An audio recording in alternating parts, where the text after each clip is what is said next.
This Family Life News podcast is made possible by the support of listeners like you. It's the Noon Report from Family Life, bringing a Christian worldview to what's happening in New York, Pennsylvania, across the country, and around the world. Weather with Kevin Williams, and faith-focused feature stories with the Family Life News team. Now, here's what's happening. The cold holds. Good afternoon. Welcome to the broadcast. This cold air is staying put. It's not going anywhere. If you thought it was cold now, hang on to your winter hat because it's about to get even colder. Meteorologist Kevin Williams says Friday will be, in a word, frigid. Most of us won't make it out of the single digits to start the weekend, and that Arctic air will linger into next week, too. Way down south, power problems persist. Middle Tennessee has been hit extremely hard.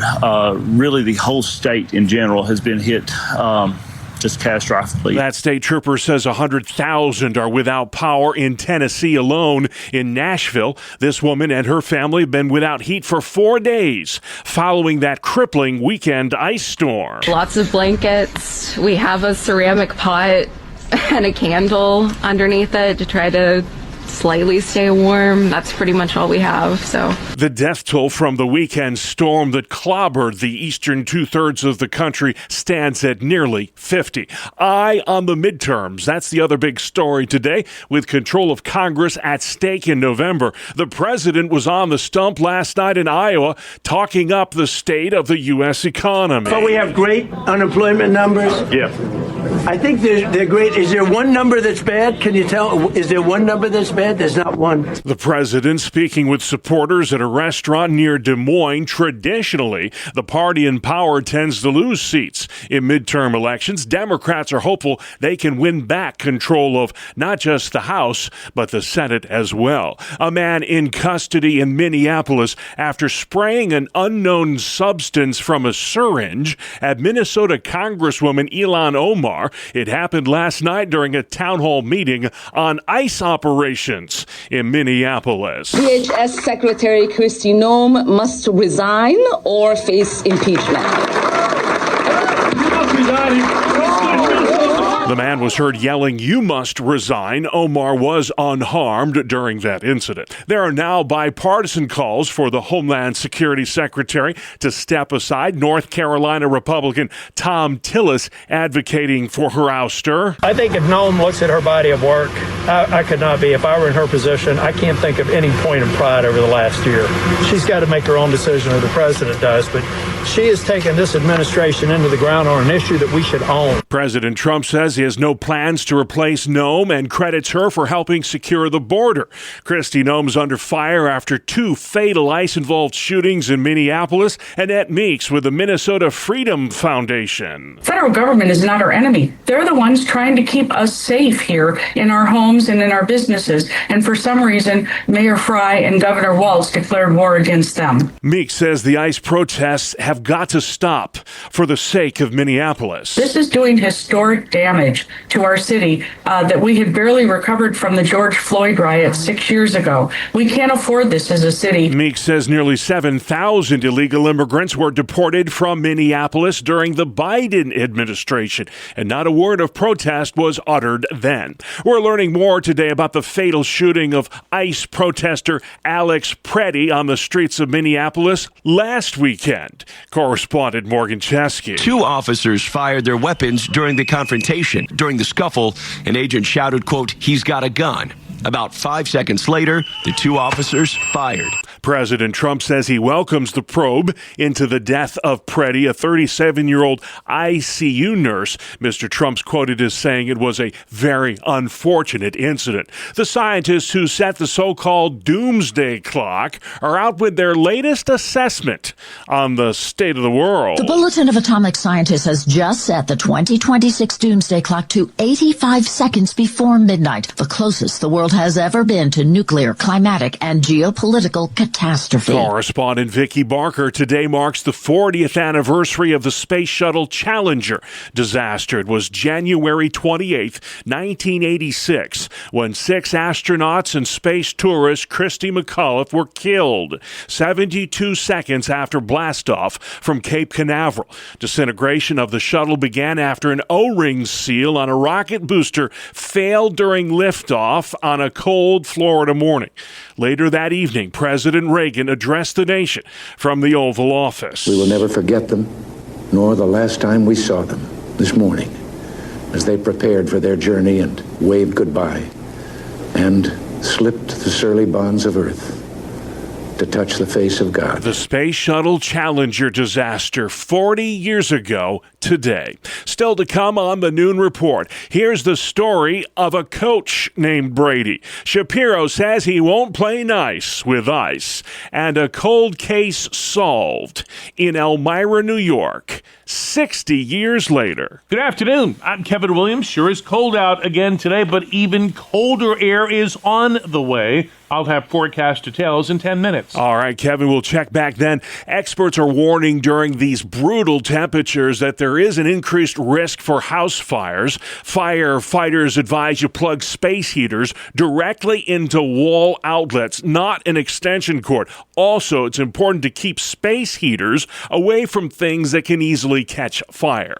Michael Mons is the fire chief for the city of Syracuse. Smoke detectors and carbon monoxide alarms in all homes and all habitable spaces, so important. It's our core message, and it doesn't matter whether it's spring, summer, winter, or fall. You got to have those in your home. This is the time of year when most house fires happen. January is also the month when there are the highest number of fire deaths.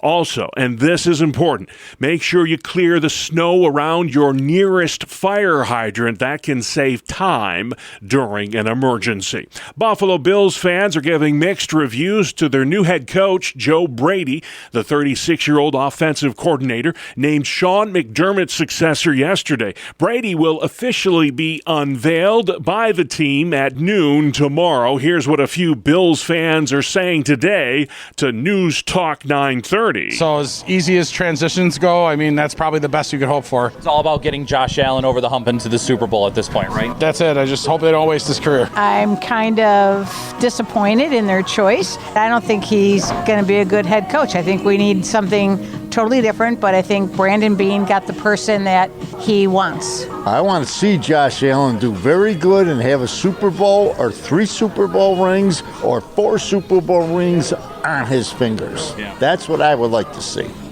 He needs it. We need it. A little disappointed, got to be honest there, with the names that were available. It's not quite what we were probably hoping for as Bills fans, but ultimately all I can do is trust the process, as they like to tell us. They know more about it than we do. We're all just fans watching at home. We'll see how he does. Again, Joe Brady's official unveiling will happen tomorrow at noon at One Bills Drive. Brady spent the past 2 seasons drawing up the offense for Josh Allen. He's agreed to a 5-year deal. President Trump's endorsed Stacey Garrity for governor of Pennsylvania. The 61-year-old Garrity, a retired Army Reserve colonel and native of Athens, Pennsylvania. She's twice been elected state treasurer, and in 2024, Garrity got 3.5 million votes. That's the most ever in a statewide election in Pennsylvania history. Garrity's opponent in the November midterms will outline his legislative priorities. It's the yearly State of the State address next Tuesday in Harrisburg. Governor Josh Shapiro will give his annual budget address on February 3rd, marking his State of the State speech to the General Assembly. The address comes just months after lawmakers finalized a $50 billion state budget that was signed 4 months late. In a social media post, Shapiro said Pennsylvania is, quote, on the rise, and promised to lay out a plan to build on progress made during his first 3 years in office. The speech is expected to preview the administration's goals for the upcoming legislative session. Brian Query, Family Life News. Governor Shapiro vows not to play nice with ICE. He warns cities in his state will retaliate against large-scale immigration enforcement operations. Shapiro adds he's prepared to take the federal government to court if it decides to send in what he calls unwanted personnel. The governor's also advocated for the resignation of Homeland Security Secretary Kristi Noem. New York Republican Congresswoman Claudia Tenney is defending ICE operations in Minneapolis and elsewhere. Tenney says protesters don't always have an accurate picture in regards to these federal raids. I think people should, really think twice about going out and trying to protest and interfere in these dangerous operations. This is like chasing down a police officer who's trying to catch a bank robber. Despite her support for ICE, Congresswoman Tenney also endorses greater transparency when it comes to the ICE-involved shootings of protesters in Minnesota. Police have arrested a Kenmore, New York resident for allegedly plotting to kill ICE agents. The unidentified woman tried on 2 separate occasions to purchase a firearm in Erie County. She said she wanted the gun to protect herself from ICE and to kill ICE agents. Her words, according to police. The recent snow and bitter cold causing ice dams to form on a number of roofs across the Family Life listening area. These dams can cause significant damage to your home when they start to melt. They'll leak water into your ceilings and walls, and that is never a good thing. Buffalo, New York contractor Steve Rotz says you can minimize the damage by clearing as much snow as you can from your roof, starting at the peak. That'll stop the ice building up because you won't have any snow to melt to create the ice. Rott says ice dams are the result of poor insulation and ventilation in your home. The Elmira, New York police chief says a breakthrough's been made in a more than 60-year-old cold case. It has to do with the murder of 12-year-old Mary Teresa Simpson in 1964. No one was ever arrested for that crime. The chief says thanks to new DNA testing, though, they have what she calls resolution. More will be shared on this case in a news conference February 10th in Elmira, New York. The Red Cross warns winter weather is worsening the shortage of blood donations. The recent storm scuttled blood drives during a time when the need has never been greater. Red Cross spokeswoman Christy Kane. Donations do drop off in the winter months, and that's when we especially need them. So it's really, really important and critical that blood donations happen throughout the winter. So come out in January, please donate blood because the need is there. If you'd like to give the gift of life, there's more information available at redcrossblood.org. That's redcrossblood.org. Sports next. It's the 2-minute drill on the Family Life Noon Report. Good afternoon, I'm Randy Snavely. Bob, we begin in Buffalo where the Bills have a new head coach and it's a familiar face. Offensive coordinator Joe Brady is moving into the new role, signing a 5-year deal. What's going on with Bill Belichick? The 6-time Super Bowl winning coach is not going into the Hall of Fame on the first ballot. He was disappointed and puzzled by the snub. He did not receive at least 40 of the 50 votes needed. Word is, it was his scandals of Spygate and Deflategate that prevented him from being elected this time around.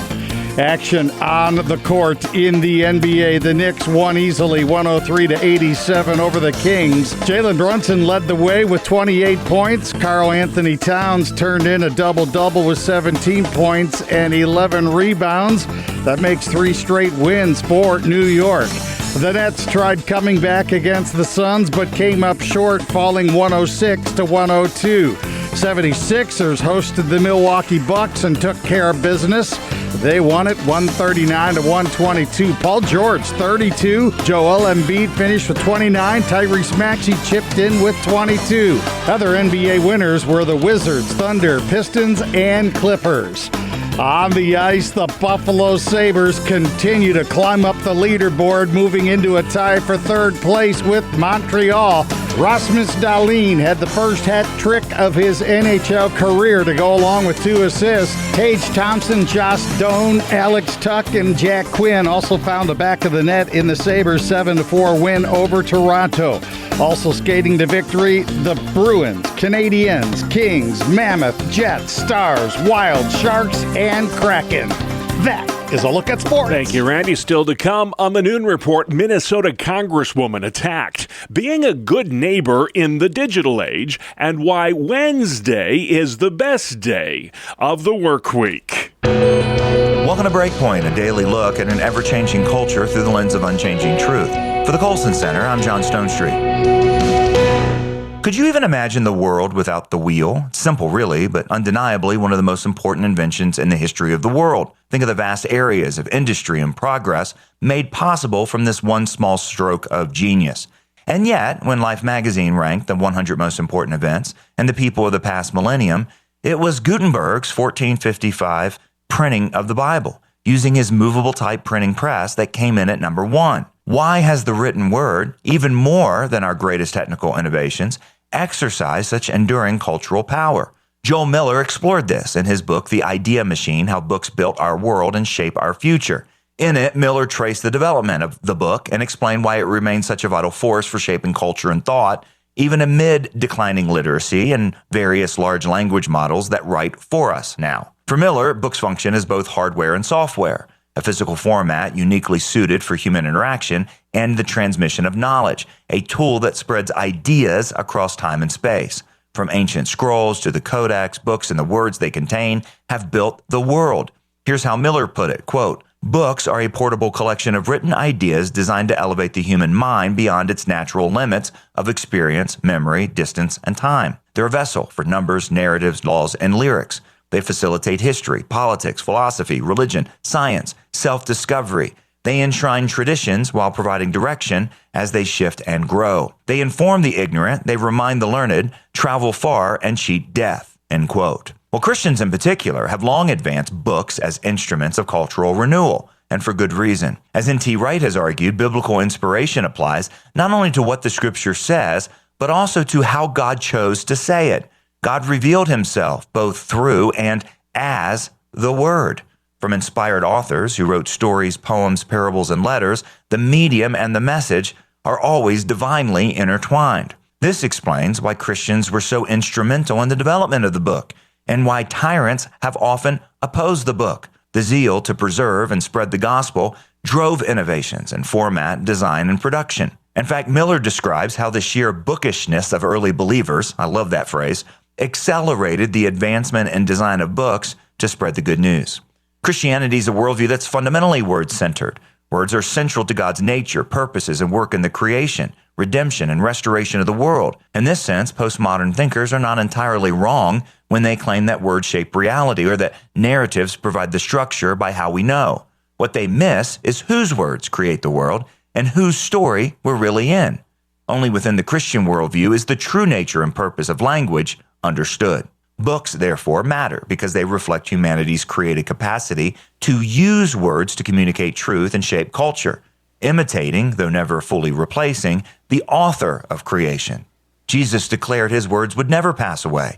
Peter reminds us that the word of the Lord endures forever. Though the wheel did make possible the expansion of territory and industry, books expanded the human mind, delivered salvation to the human soul. Words are how God chose to express his own nature to us and are embedded in his created order. And this truth is crucial to remember in an age like ours, when the books growing dusty on our shelves could spark new ideas and genuine creativity. Like Augustine, we should all heed the call to take up and read, and when appropriate, to take up the pen and write.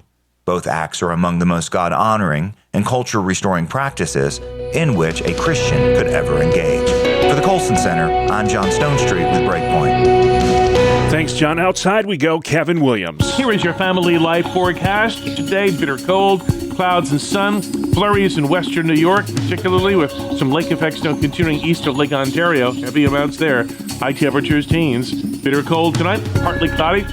Some flurries around. Lake effect snow continuing to the east and southeast of Lake Ontario. Low temperatures around 0.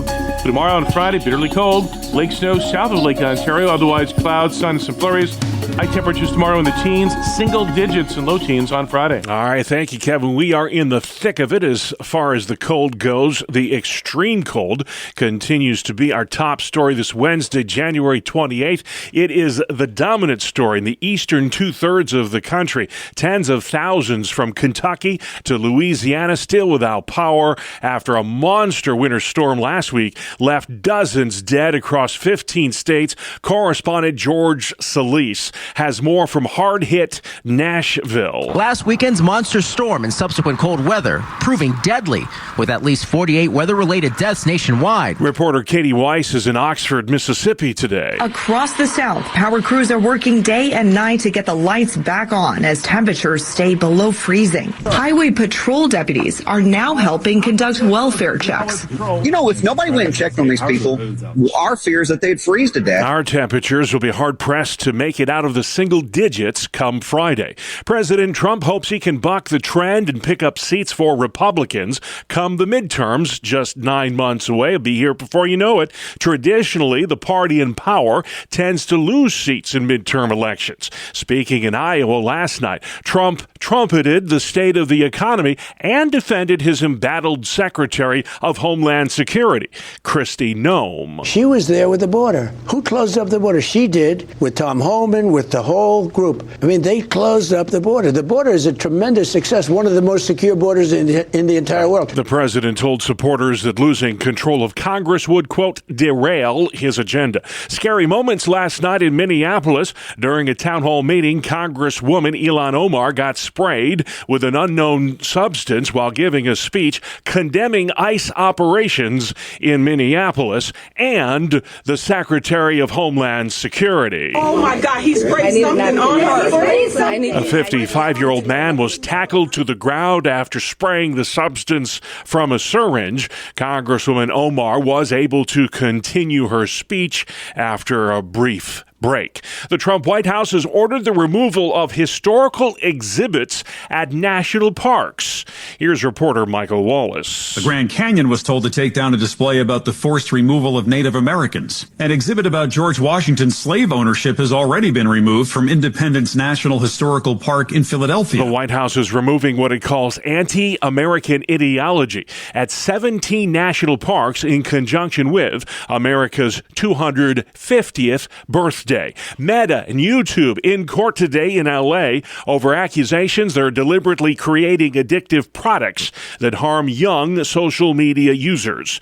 Charlie Hurt writes for the Washington Times. And it is important to remember, this is not just a free speech on the internet debate. These things are products that are peddled to children, and children use them, and then they get addicted to them. Attorney Josh Ritter. Pushing back on that, the companies are going to say, well, listen, our product, our platform is not inherently dangerous, like something like alcohol or tobacco might be. It's the way that you are using it, unfortunately, that makes it harmful to you. But us creating a company and making that product enjoyable so that you want to keep coming back for it again and again doesn't necessarily make it dangerous. Snapchat and TikTok have already settled out of court. Meta CEO Mark Zuckerberg expected to testify at some point during what's expected to be a 2-week trial. Today marks 40 years since the Space Shuttle Challenger disaster, which killed 6 astronauts and teacher Krista McAuliffe shortly after liftoff. Peter King has this report from Cape Canaveral. 72 seconds after launch, the vehicle has exploded. CBS's Christopher Glenn. Debris falling out of the sky, falling slowly, painfully, tragically slowly toward the Atlantic Ocean. The investigation showed NASA was warned that booster seals could fail in cold weather, but pressed to launch anyway, having normalized and accepted it because the joints hadn't failed before. Normalization of trouble was also blamed for the Columbia accident 17 years later. Retired astronaut Bob Cabana says NASA has learned its lesson as it prepares to send astronauts to the moon. We need an environment where folks feel free to speak up without fear of retribution when things aren't right. Peter King at the Kennedy Space Center. You're listening to the Noon Report, a midweek edition right here on Family Life. I don't know about you, but I'm challenged by how available Jesus was to others. Our ringing phones, our dinging texts, and the nonstop social media notifications, they compel us to ask, if we want to be like Jesus, how available to others is available enough? We'll be talking about that today here on Family Life's Inside Out, where we look at how God transforms his people from the inside out. I'm Martha Manikas Foster, and my guest today is speaker, teacher, and prolific writer Jen Pollock Michel. Her January 2020 Christianity Today article, which inspired this conversation, is titled, Love Your Neighbor in the New Year, Answer Their Emails and Texts. Jen, how would you characterize Jesus' availability to others here on earth? I marvel that there's just not a hard and fast rule with Jesus, except for the fact that, for sure, he pulled away from the crowd to seek the fellowship of the Father. I think that's foundational for Jesus and his ministry. Right. But I also think that we see him allow himself to be interrupted. And I think that's what challenges me, to see Jesus allow himself to be demanded upon. People want things from him a lot. And he doesn't seem to be bothered. I think ultimately what we see in Jesus is he's moving through the world at the command of his Father, maintaining an openness and availability to do the Father's work. He says, my Father's always working. Right. How effective do you find technology when it comes to being present with people? Does it really connect us to anyone? And has that changed for better or for worse since your pre-pandemic article? We have an opportunity now to live our lives from the inside of our house and never to actually see another person. Right. Our entire experience of the world has changed, and I don't think it's for the better. I think that what we've really seen is our capacities to connect physically with other people have diminished. Of course, our phones allow us to message people and call people in distant places, and so that's a form of connection. But what I think is happening is it doesn't add to in-person connection, it replaces. And that's what's so difficult. So we imagine that these kind of digital connections can replace embodied connections, and they really don't. And that's what I worry about. So I guess a follow-up then is, would you title an article today that you're writing, Love Your Neighbor in the New Year, Answer Their Emails and Texts? Well, I guess I would say love your mother and answer their emails and texts. No, but in all seriousness, I do still feel that emails and texts are a direct form of communication with people that we love. To write that article today, I might spend a little bit more time thinking about who's my neighbor. I have people that I live next door to. I want to be available to those people. I have a family. I have a church community. I have an extended family. I have my mother who I'm caring for, and then actually that circle of people that live in her building. Sure. I want to be available to them. But I can't be endlessly available to every person who, every stranger who reaches out to me on social media or even gets my email online somehow. And then, of course, Jesus says, your neighbor is the person that you meet across the road, right? You may discern prayerfully who are the circles of people that you're going to be available to. But if, today I leave my house and on my way to the grocery store, there's someone lying on the side of the road. Right. I go and help them because Jesus has put that person in my path. So Jen, how would you say we go about following the call to love our neighbors here today in a digital age? I would say that sometimes we just need to bend. We need to bend and make it possible to shore up the relationship and invest in ways that make sense for the other person, too. I think it comes back to, who is God calling you to love, and how are you loving that person sacrificially? I think embodied connection is always going to feel like a sacrifice. But I do think the bigger sacrifice is going to be get that date on your calendar. Have somebody over, meet somebody for coffee. Actually schedule a phone call. Even a phone call is better than an email or a text. Go visit. Why did Jesus say, visit the sick and clothe the hungry and visit those in prison? These are very embodied acts. So I think at the end of the day, the more that we can be with people in physical ways, I think our relationships will be stronger. I think we will experience more joy. And I think we'll be available to be used by Jesus in ways we probably don't even know to expect. Good stuff there. Christian author Jen Pollock-Michel on how to be a good neighbor in the digital age. You can listen to Martha's entire conversation online anytime. Just go to Apple Podcasts, Spotify, YouTube, or our website, familylife.org. Good afternoon. Here is your Family Life regional weather forecast. Well, it's just another cold day across our region, but I need you to know even colder air is coming by Friday, and that cold air will linger through the weekend into next week. In terms of snow, we'll have some lake effect, mainly south and east of Lake Ontario these next few days. We'll watch for the coastal storm we've been talking about this weekend, a system that still looks to miss us, but focus its fury on the coast from North Carolina up to the Canadian Maritimes later this weekend. But around here today, bitter cold, clouds and sun, flurries in western New York, particularly with some lake effect snow continuing east of Lake Ontario. Heavy amounts there. High temperatures, teens. Bitter cold tonight, partly cloudy. Some flurries around. Lake effect snow continuing to the east and southeast of Lake Ontario. Low temperatures around zero. But tomorrow and Friday, bitterly cold. Lake snow south of Lake Ontario. Otherwise, clouds, sun, some flurries.